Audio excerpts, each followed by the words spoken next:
morning students, welcome to GLN online class. Today we will discuss rest work of lesson first Bharat आकार और सीधी।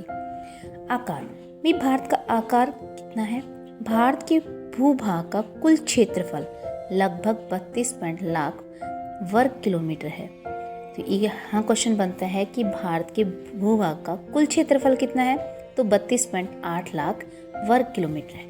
भारत का क्षेत्रफल विश्व के कुल क्षेत्रफल का भौगोलिक क्षेत्रफल का 2.4% है। यहाँ क्वेश्चन बनता है कि भारत जो है वो संसार का विश्व के कुल जितना भी भौगोलिक एरिया है उसका क्षेत्रफल कितना है? तो 2.4। अभी जो एक पिक्चर दी हुई है उसमें देखेंगे 1.2 में इससे स्पष्ट हो भारत का विश्व का 7वां बड़ा देश है। इट्स मीन जो सबसे बड़े देश हैं उनमें भारत की कौन सी नंबर पर काउंटिंग आती है? 7वें नंबर पर।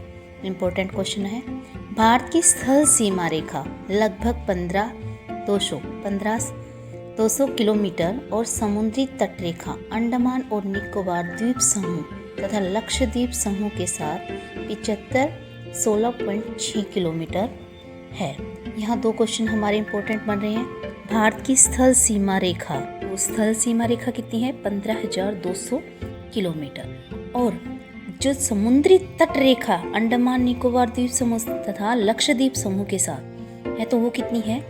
16.6 किलोमीटर। भारत के उत्तर पश्चिम, उत्तर तथा उत्तर पूर्वी सीमा पर नवीनतम वलित पर्वत है। इसके दक्षिण भाग में क्या है? भूभाग उत्तर से चौड़ा है, यानी कि उत्तर वाला जो एरिया है तो इसके दक्षिण भाग से वो चौड़ा है और 22 डिग्री उत्तरी अक्षांश से हिंद महासागर की ओर संकरा यानी कि थोड़ा सा भीड़ा हो जाता है। इसके पश्चिम में अरब सागर तथा पूर्व में बंगाल की खाड़ी स्थित है।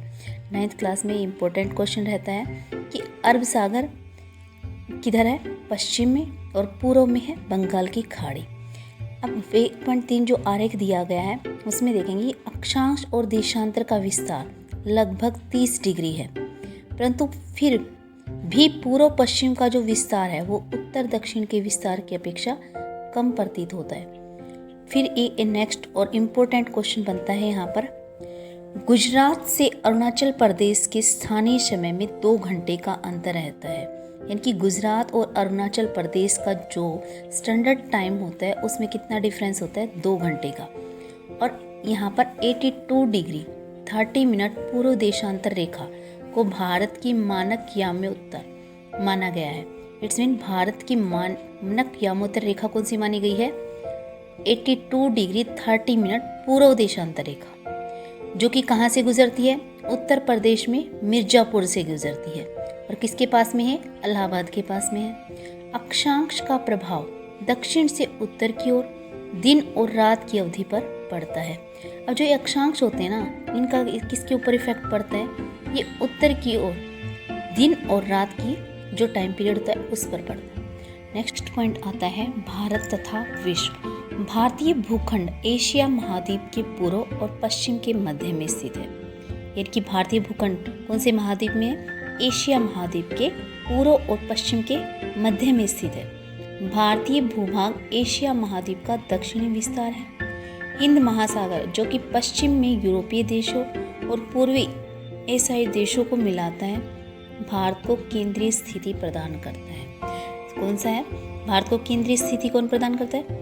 देखिए, दक्षिण का पठार हिंद महासागर में शीर्षवत फैला हुआ है और पश्चिमी एशिया, अफ्रीका और यूरोप के देशों के साथ साथ पूर्वी एशिया के देशों से भी पूर्वी तट के मध्य से निकटतम संबंध है। हिंद महासागर में किसी भी देश की तटीय सीमा भारत जैसी नहीं। इट्स मीन भारत जो हिंद महासागर है ना, वो जो उसको जो कोस्ट लाइन मिलती है ना, वो क्या है? सबसे अच्छी जो कोस्ट लाइन है वो इंडिया द्वारा मिलती है। और फिर क्या आता है कि हिंद महासागर में किसी भी देश की जो तटीय सीमा ना वो भारत जैसी नहीं है, इसलिए भारत इसी महत्वपूर्ण स्थिति के कारण एक महासागर का नाम इसके नाम पर रखा गया।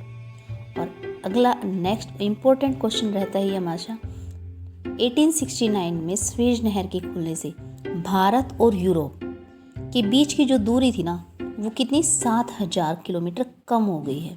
यानी कि स्वेज नहर को खोला गया। कब खोला गया? 1869 में। और इसके खोलने की वजह से भारत और यूरोप के बीच जाने की जो डिस्टेंस की दूरी जो है वो कम हुई है। तो कितने किलोमीटर हुई है? 7000। Dear students, enough for today. In next class, we will discuss the rest work of this chapter. Thank you and have a nice day.